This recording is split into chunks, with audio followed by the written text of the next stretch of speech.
Alors, je suis Jacqueline Delangle, je dirige le centre de formation Aster-ICF, un institut de formation et de professionnalisation dans les métiers de la santé, du secteur médico-social et des services à la personne.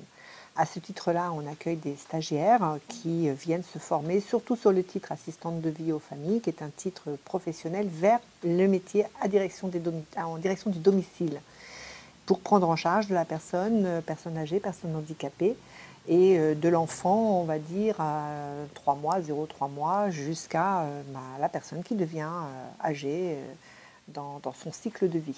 Quand on aide, des fois on ne sait pas qu'on aide, on le fait parce que c'est naturel et on ne se repère pas comme un aidant. Et donc du coup, c'est très difficile de toucher ce public qui n'a pas l'impression d'avoir un besoin de communication, de renseignement, de sollicitation dans la recherche de quelque chose, et donc ne se sent pas concerné. Et il arrive un moment où cette personne qui aide sans le savoir, mais qui aide vraiment, s'épuise et se dit mais là, il me faut de l'aide. Et c'est seulement là que ça intervient. Et c'est dommage parce qu'on arrive déjà un petit peu trop tard pour l'aider parce qu'elle est en souffrance elle-même. Et on aurait pu faire quelque chose avant pour pouvoir qu'elle puisse intégrer le fait qu'elle ne va pas s'épuiser si elle écoute le professionnel qui va la guider. Donc du coup, la communication est compliquée. C'est un public qui est difficile de toucher parce que justement, on ne se sent pas forcément touché par la communication qu'on va faire sur cette thématique. On a, nous, organisé des ateliers gratuits, ouverts aux aidants professionnels et aux aidants proches, pour pouvoir justement qu'ils se rencontrent en utilisant du matériel qu'ils connaissaient peu ou pas.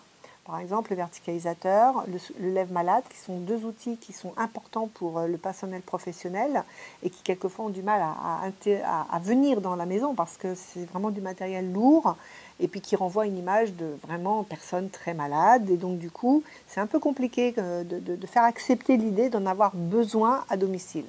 Donc ces ateliers sont ouverts et gratuits, mis à disposition avec tous nos partenaires, que ce soit une commune, un CLIC, un employeur, un service d'aide à domicile, hein, quand je parle d'employeur, je pense à eux, qui ont besoin de prendre du temps et d'accueillir leurs propres aidants dans un temps d'échange, de réflexion, de compréhension quelquefois sur certaines pathologies comme la maladie d'Alzheimer, Parkinson, qui sont quelquefois désopilants pour les aidants.